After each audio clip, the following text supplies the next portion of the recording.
with America's future under challenge right here at home, with our hopes and the world's hopes for peace and the balance every day, I do not believe that I should devote an hour or a day of my time to any personal partisan causes or to any duties other than the awesome duties of this office, the presidency of your country.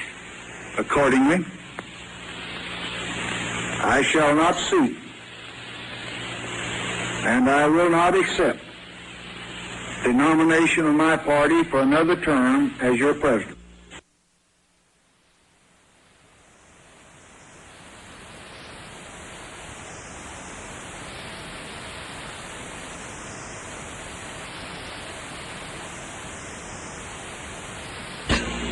We went to Vietnam not to destroy freedom, but to defend it. We went to Vietnam not as an aggressor, but to stop aggression. And history will record that the American effort in Vietnam was a good cause, honorably undertaken and honorably ended.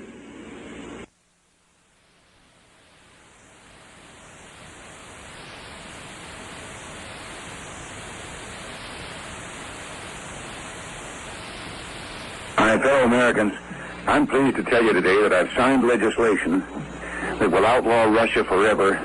We begin bombing in 5 minutes.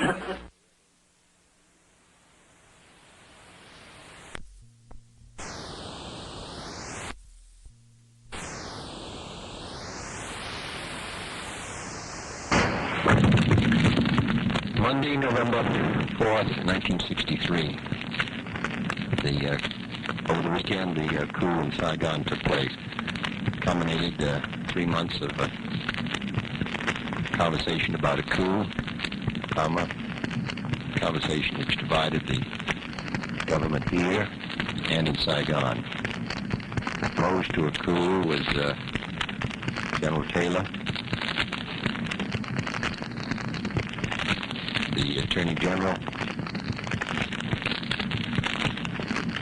Secretary McNamara, to a somewhat lesser degree, John McCone, partly because of an old hostility to Lodge that causes him to lack confidence in Lodge's judgment, partly as a result of a new hostility because Lodge shifted his station chief. And in favor of the coup was State, led by Abel Harriman, George Ball, Roger Hillsman, supported by Mike Forster at the White House.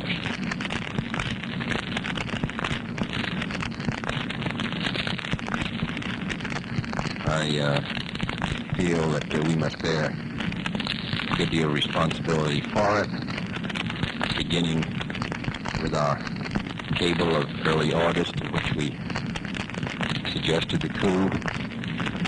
In my judgment, that wire was badly drafted. Comrades should never consent on a Saturday. I should not have given my consent to it without a roundtable conference in which McNamara and Taylor could have presented their views.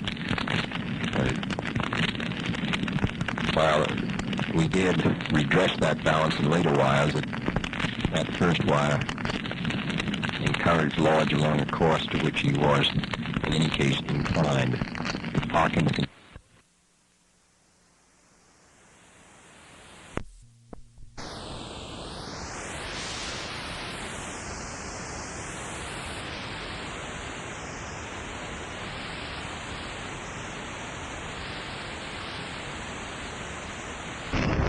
He's on 9-1, Mr. President.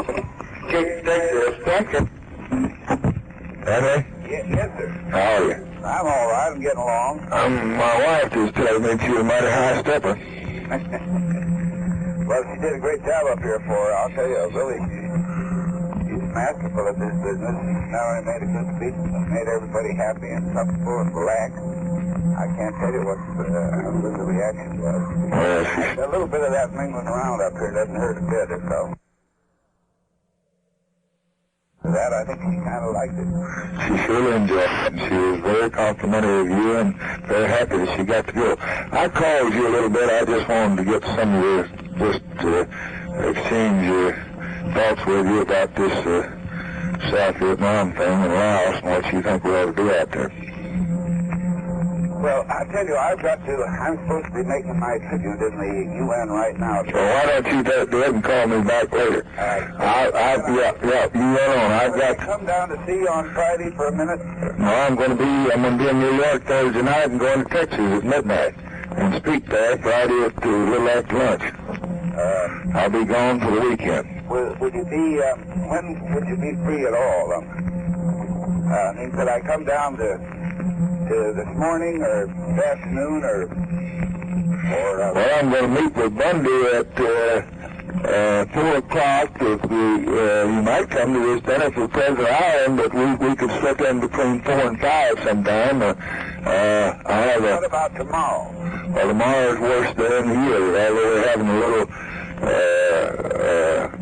Buck called me up last night and again this morning about coming down to talk with him. Now he said he's got to go to India. Yeah, he's on his way over there, and I didn't know he'd talk to you. I was just sitting here at the desk thinking about the alternatives and how horrible they are. I made a date with him for Friday down there, and just because we're in the Security Council now, full time on this thing, it's a little difficult for me to get away.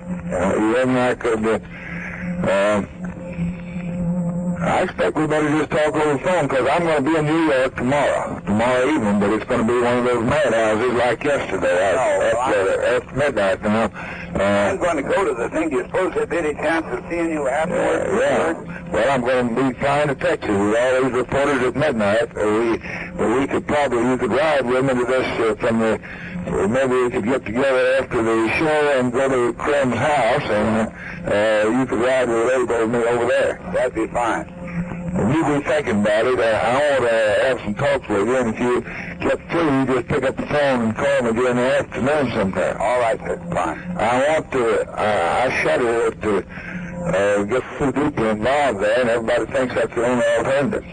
Well, I've been shuddering on this thing for 3 years, and I'm afraid we're in a position now where you don't have any alternative, and it's a hell of an alternative. And it really gives me the shakes, but I don't know, he was going to give me all the up-to-date planning. Who else you know over there that you have real confidence in? State Department. Oh, God, I think on an issue like this it's pretty hard. Do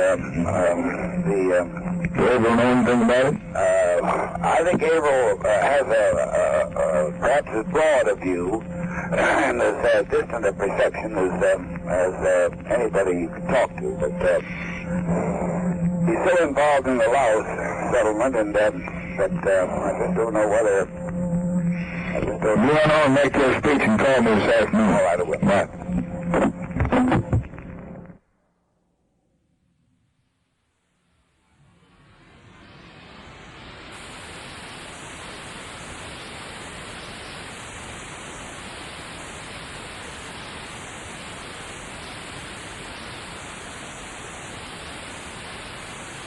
Yes. Mr. Bundy calling him on 90. Just a moment. Thank you.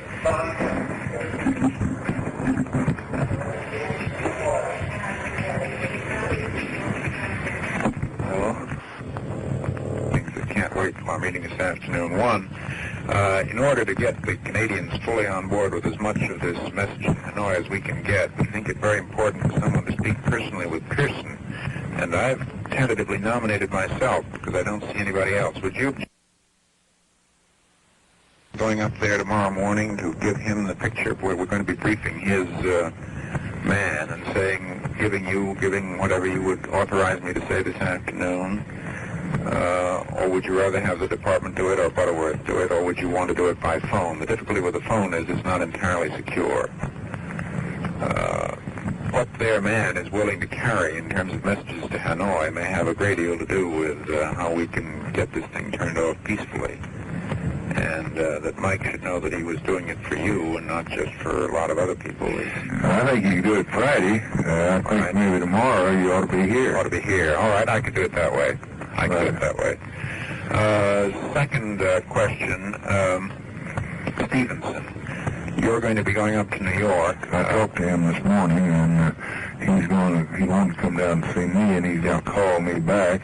And we finally kind of agreed we'd try to get together tomorrow night. I would have thought that was the best way to do it, and I think we ought to plan that basis. I'll tell you, the more I just stayed awake last night thinking about this thing, the more I think of it, I don't know what in the hell. It looks like me we're getting into another Korea. It just worries the hell out of me. I don't see what we can ever hope to get out of there with once we're committed.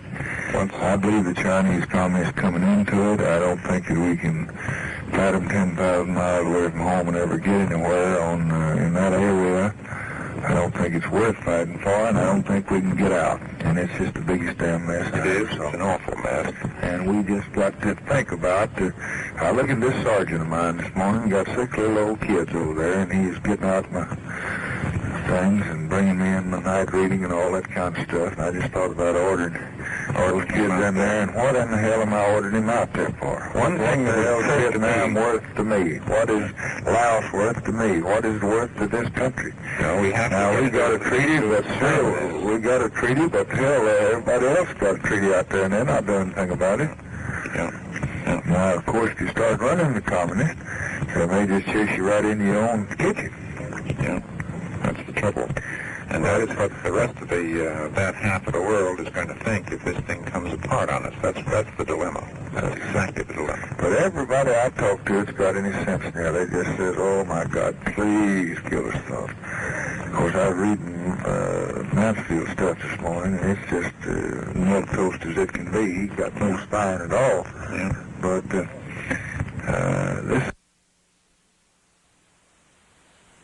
thing we're getting ready to do. Mr. President, I just think it's the only big decision in one sense that this one is one we either reach up and get it or we let it go by, and I'm not telling you today what I'd do in your position. I just think the most we have to do is to pray with it for another while. Anybody else that we got that we can advise with that might have any judgment on this question?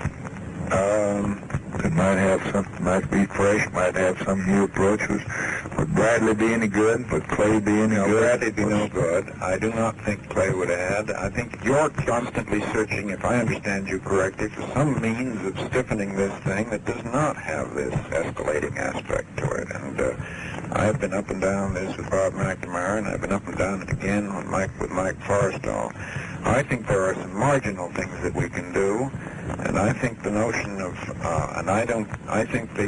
also, Mr. President, you can do what I think Kennedy did at least once, which is to make the threat without having made your own internal decision that you'd actually carry it through. Now, I think the risk in that is that we have at least seemed to do it once or twice before.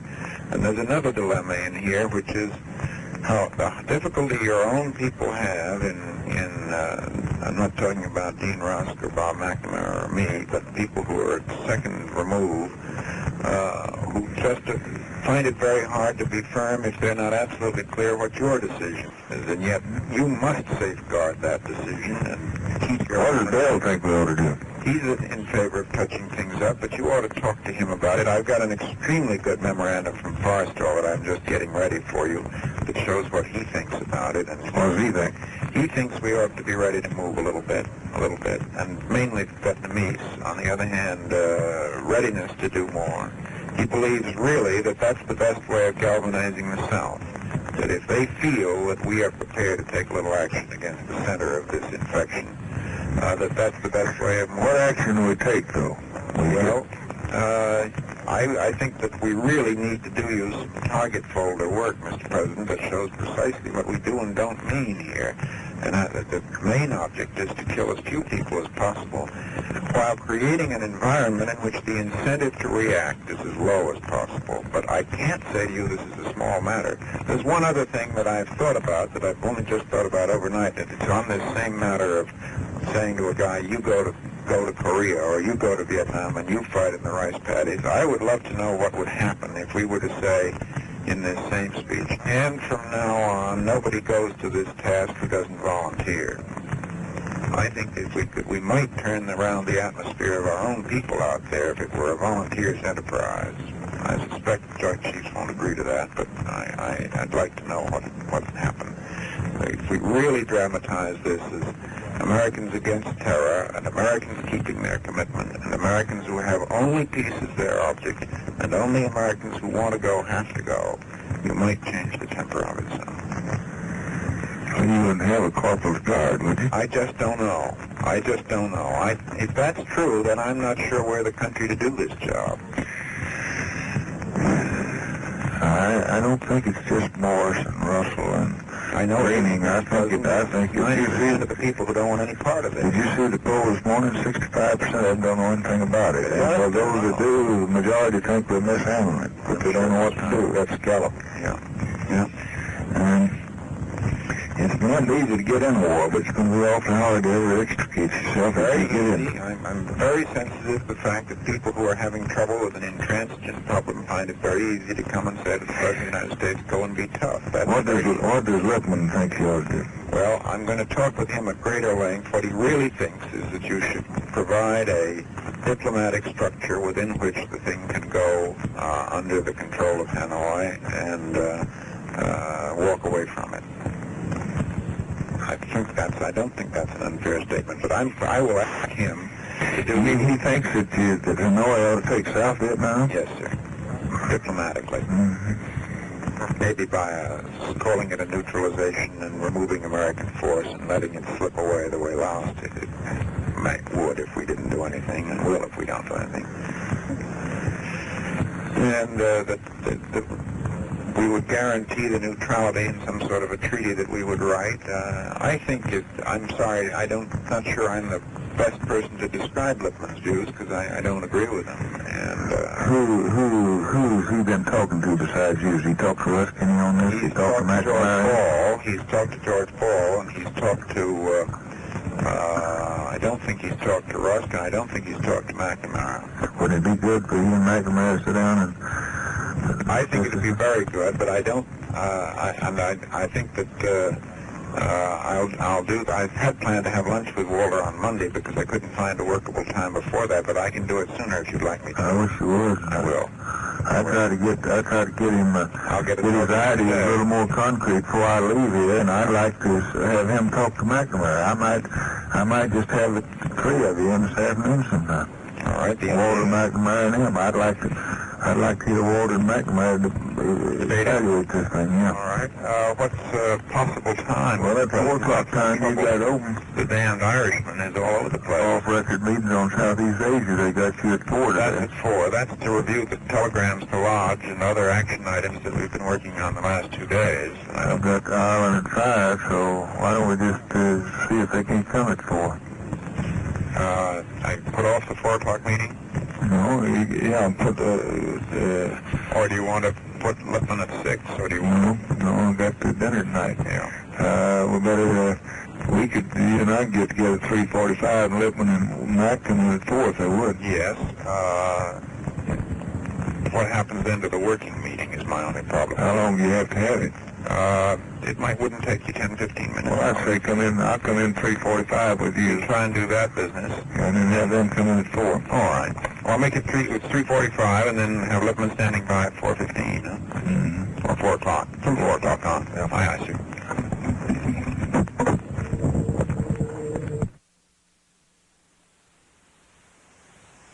Pretty good, are you, Mr. President? Oh, I'm got lots of trouble. I want to see what we all arose. What do you think about this Vietnam thing? What I'd like to hear you talk a little bit. Frankly, Mr. President, if you were to tell me that I was authorized to settle it as I saw fit, I would respectfully decline to undertake it. It's the damn worst mess I ever saw, and I don't like to brag. I never have been right any time in my life, but I knew we were going to get in this sort of mess when we went in there, and I don't see how we're going to ever get out without fighting a major war with the Chinese and all of them down there in those rice paddies and jungles. I just don't see it. I just don't know what to do. Well, that's the way I've been feeling for 6 months. Our position is deteriorating, and fact, the more we try to do for them, the less they're willing to do for themselves. It's just a sad situation. There's no sense of responsibility there on the part of any of their leaders, apparently. It's all just through generations or even centuries, they have just thought about the individual and glorified the only utilization of power, just glorify the individual, not to say the state or to help other people. And they just can't shed themselves of that complex. It's a hell of a situation. It's a mess, and it's going to get worse. And I don't know what to do. If I don't think the American people were quite ready to send our troops in there to do the fighting. And if it came down to an option of just sending Americans in there to do the fighting, which will, of course, eventuate into a ground war and a conventional war with China, and we do them a favor every time we kill a coolie, whereas one of our people got killed, it'd be a loss to us. If it got down to that, I'd just pulling out, I'd get out. But then I don't know. There's undoubtedly some middle ground somewhere.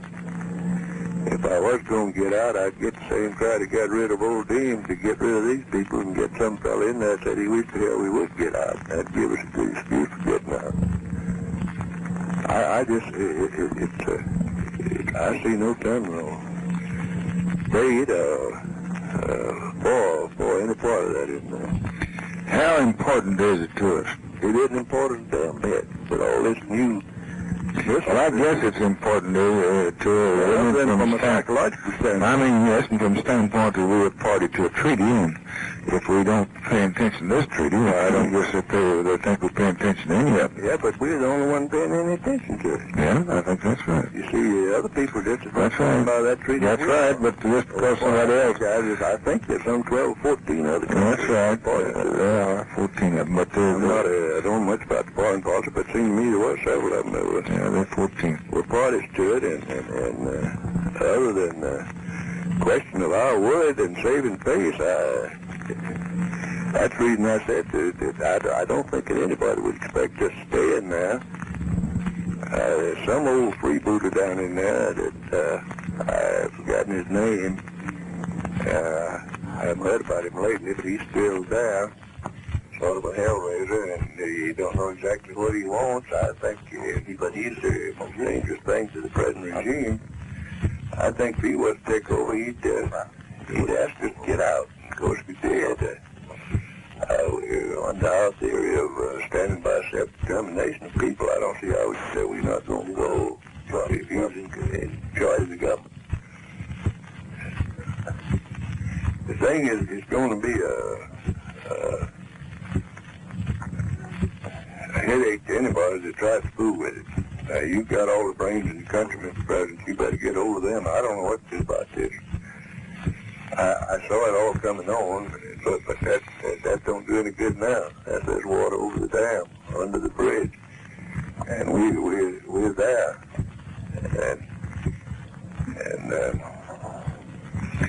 Well, you've got over there McNamara. He's was up here testified yesterday for the committee. I didn't want to have him up here, but Howard Cannon, some of them won't have him.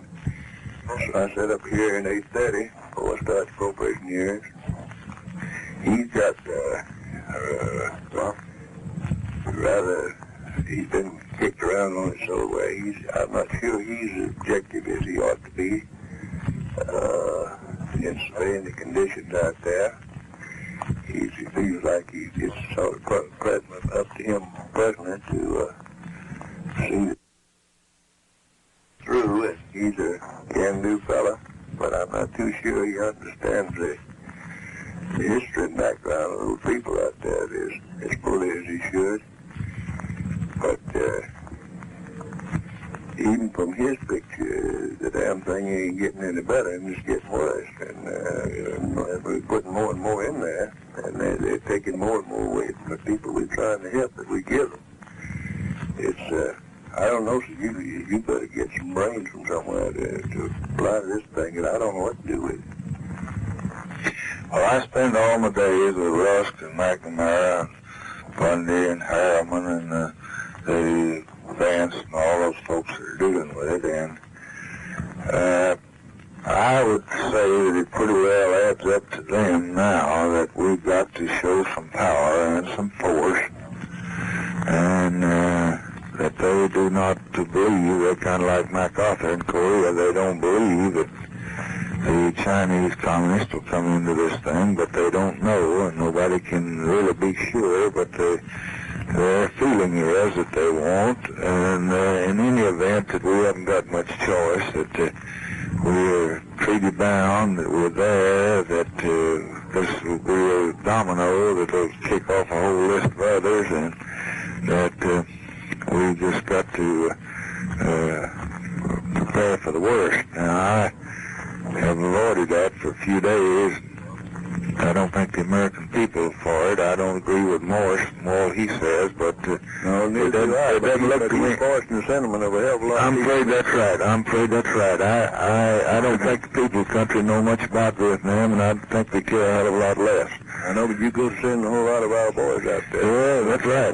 That's exactly right. That's what I'm talking about. You get a few. We had 35 killed, and we got enough hell over 35 this year.